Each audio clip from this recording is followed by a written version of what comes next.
ચાલો ત્રીજું એક્ઝામ્પલ છે સાદા ભૂતકાળનું. વી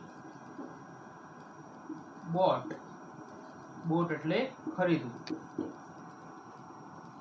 books last Sunday. We bought books last Sunday. આ વાક્ય છે, એક્ટિવ વાક્ય છે સાદા ભૂતકાળનું. પહેલા નક્કી કરી લઈએ આમાંથી સબ્જેક્ટ કયો છે, V2 કયો છે અને ઓબ્જેક્ટ કયો છે. તો વી છે તે સબ્જેક્ટ થશે, સબ્જેક્ટ એટલે કરતા. I, we, you, they, he, she, it. હવે નક્કી કરવાનું છે V2 બોટ. એ થઈ ગયું આપણું V2 બોટ એટલે ખરીદવું. ઓબ્જેક્ટ જેના ઉપર ક્રિયા થાય છે તેને ઓબ્જેક્ટ કહેવાય. તો શું ખરીદવું? બુક્સ. એ થઈ ગયું આપણું ઓબ્જેક્ટ. લાસ્ટ સન્ડે ગયા રવિવારે એ આપણા અન્ય શબ્દો છે. આ વાક્યને મારે પેસિવમાં રૂપાંતર કરવું છે. તો પેસિવ વોઇસની વાક્ય રચના પ્રમાણે ઓબ્જેક્ટ આવી જાય આગળ. ઓબ્જેક્ટ છે બુક્સ.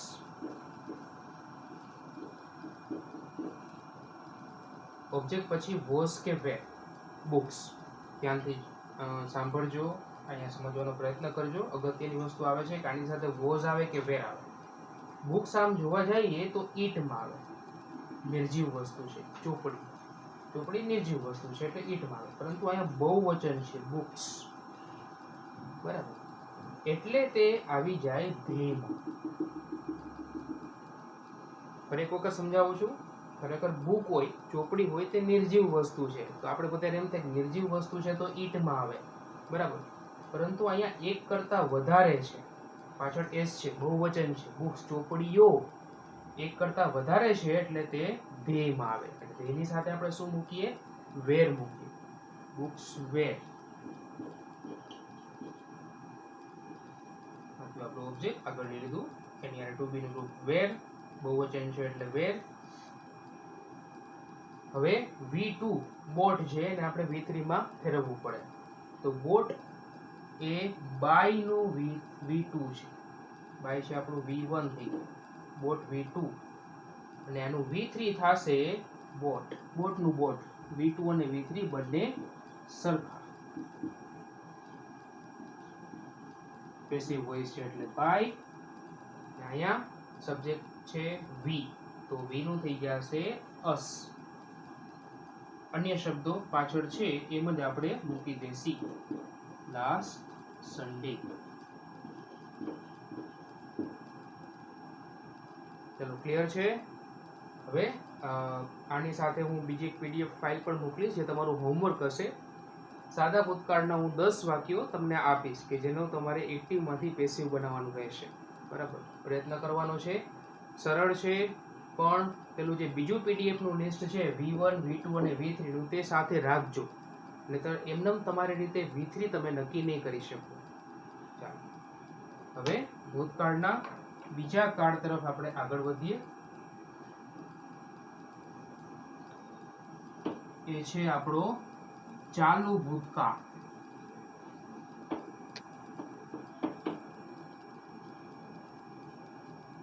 સાદો ભૂતકાળ એ સૌથી ઇમ્પોર્ટન્ટ છે ભૂતકાળના કાળમાંથી. ઘણી બધી વખત બોર્ડમાં સાદા ભૂતકાળના વાક્યોવાળો પેરેગ્રાફ હોય છે કે જે તમારે પેસિવ વોઇસમાં ફેરવવાનો હોય છે. બીજો કાળ છે ચાલુ ભૂતકાળ. એની એક્ટિવ વાક્ય રચના સબ્જેક્ટ પ્લસ વોઝ અથવા વેર. સબ્જેક્ટ પ્રમાણે નક્કી કરવું પડે કે વોઝનો ઉપયોગ થાય, વેરનો ઉપયોગ થાય. હવે હું ફરીથી તમને કહેતો નથી.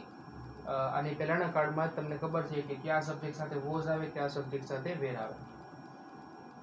પ્લસ V1 ક્રિયાપદનું પહેલું, અને ચાલુ કાળ છે એટલે V1 ને લાગશે ING, બરાબર. ચાલુ કાળ છે એટલે ક્રિયાપદનું મૂળ રૂપ હશે, મૂળ રૂપને લાગશે ING, અને સૌથી છેલ્લે આવશે ઓબ્જેક્ટ એટલે કે કર્મ. સબ્જેક્ટ સાથે વોઝ વેર હશે, એની સાથે V1 અને ING ક્રિયાપદનું મૂળ રૂપ એને ING લાગેલું હશે. ચાલુ કાળ છે એટલે કોઈ પણ ચાલુ કાળ હોય ING વાળો જ હોય, અને છેલ્લે કર્મ. હવે આને મારે પેસિવ વોઇસમાં રૂપાંતરિત કરવું છે તો ઓબ્જેક્ટ આવી જશે પહેલા. ઓબ્જેક્ટ સાથે વોઝ અથવા વેર, બરાબર. હવે એક્ટિવ વાક્યમાં જે વોઝ કે વેર હોય, પેસિવમાં ઈ નહીં આવે, એ કન્ફર્મ નથી, કેમ કે પેસિવ વોઇસમાં તમારે ઓબ્જેક્ટ પ્રમાણે વોઝ વેર નક્કી કરવું પડે. એક્ટિવ વાક્યમાં સબ્જેક્ટ પ્રમાણે વોઝ વેર હતા, પેસિવ વાક્યમાં ઓબ્જેક્ટ પ્રમાણે વોઝ વેર નક્કી કરવું પડે. પ્લસ એક નવો શબ્દ આપણે ઉમેરશી પેસિવમાં, એ છે બીઇંગ, BEING. બરાબર, પેસિવ કરતી વખતે વોઝ વેરની સાથે બીઇંગ આવશે. પ્લસ જે V1 અને ING હતું, ધ્યાનથી સાંભળજો, એક્ટિવ વાક્યમાં જે V1 અને ING હતું એમાંથી ING આપણે કાઢી નાખવાનું અને V1 નું રૂપાંતર થઈ જશે V3 માં. કોઈ પણ પેસિવ વોઇસ હોય એમાં V3 જ હોય, એટલે ING કાઢી નાખશે આપણે અને V1 નું V3 કરી નાખશે. પ્લસ પેસિવ વોઇસ છે એટલે બાય, અને સબ્જેક્ટ જે આગળ હતો તે આવી જશે પાછળ. ક્લિયર છે? ચાલો આગળ વધીએ. એક્ઝામ્પલ જો એટલે વધારે ક્લિયર થશે. I was watching TV. હું ટીવી જોઈ રહ્યો હતો. બરાબર, તો સબ્જેક્ટ આપણું છે I. બરાબર, I છે એટલે એની સાથે was આવ્યું. હવે V1 ને ING છે, આ વોચ પ્લસ ING એટલે વોચિંગ, અને ટીવી છે આપણો ઓબ્જેક્ટ છે, જેના ઉપર ક્રિયા થાય તેને આપણે ઓબ્જેક્ટ કહે છે. શું જોઈ રહ્યો છું? ટીવી જોઈ રહ્યો છું. હવે આપણે આને પેસિવ વોઇસમાં રૂપાંતર કરવું છે. પેસિવ વોઇસમાં શું પહેલા આવે? ઓબ્જેક્ટ પહેલા આવે. ઓબ્જેક્ટ શું છે? ટીવી. ટીવી સાથે હું વોઝ નો ઉપયોગ કરીશ કે વેર નો ઉપયોગ કરીશ? ટીવી કેમાં આવે? ઈટ માં આવે. ઈટ ની સાથે શું આવે? વોઝ આવે. TV was. કયો શબ્દ મારે ઉમેરવો પડશે? Object plus was plus being.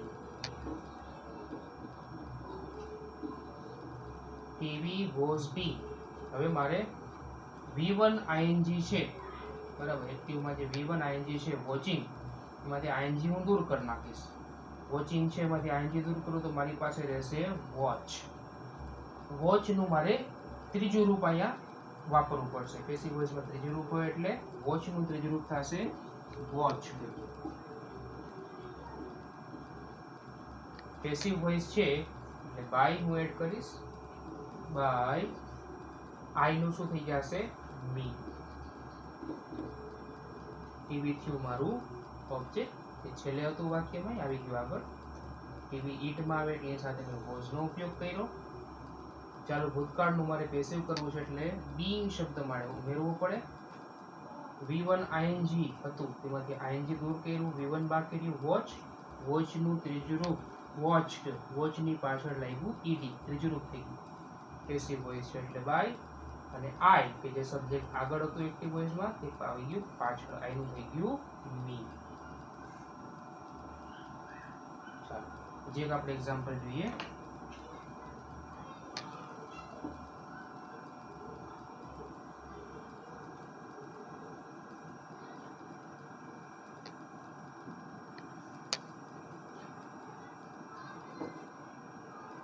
She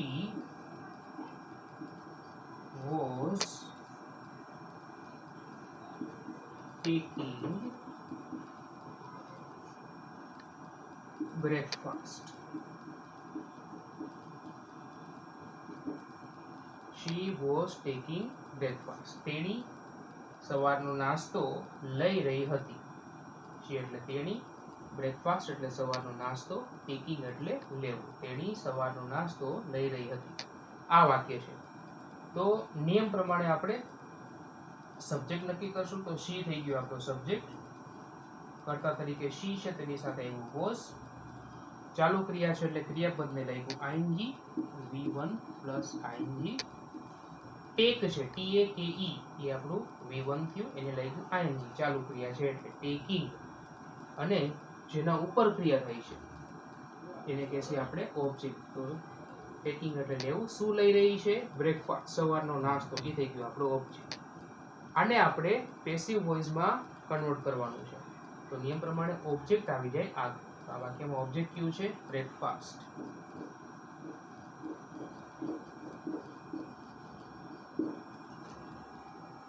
was કે વેર એ નક્કી કરવાનું છે પેસિવ વોઇસની વાક્ય રચના પ્રમાણે. તો બ્રેકફાસ્ટ આપણે આવે ઈટમાં. બ્રેકફાસ્ટ નિર્જીવ વસ્તુ છે એટલે ઈટમાં આવે. તો ઈટની સાથે શું આવે? વોઝ આવે. Breakfast was. ચાલો, કયો શબ્દ ઉમેરવાનો છે? બીંગ. Breakfast was being. હવે ઉમેરવાનું છે V3. તો એક્ટિવ વાક્યમાં V1 છે આપણું ટેક, TAKE. ટેક નું V3 થાય taken. Breakfast was being taken, passive voice છે એટલે બાય. અને શી જે કરતા છે આપણે છેલ્લે મૂકવું પડશે. શી નું શું થઈ જશે? Her. Breakfast was being taken by her. Breakfast object આપણો આવી ગયો આગળ. બ્રેકફાસ્ટ આવે ઈટમાં એટલે વોઝ ઉમેર્યું. ચાલુ કાળ છે એટલે બીંગ શબ્દ આપણે ઉમેરવો પડે. ટેક નું V3 ટેકન, પેસિવ વોઇસ છે એટલે બાય. અને શી જે સબ્જેક્ટ આગળ હતો તે આવી ગયું પાછળ.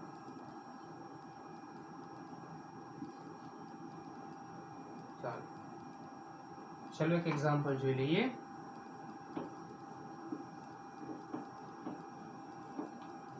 પછી આપણે જે છેલ્લો કાર્ડ છે તેના તરફ આગળ વધીએ. અહીંયા આપણે કર્તા તરીકે કોઈ નામ રાખીએ. ચાલો, રાજુ was drinking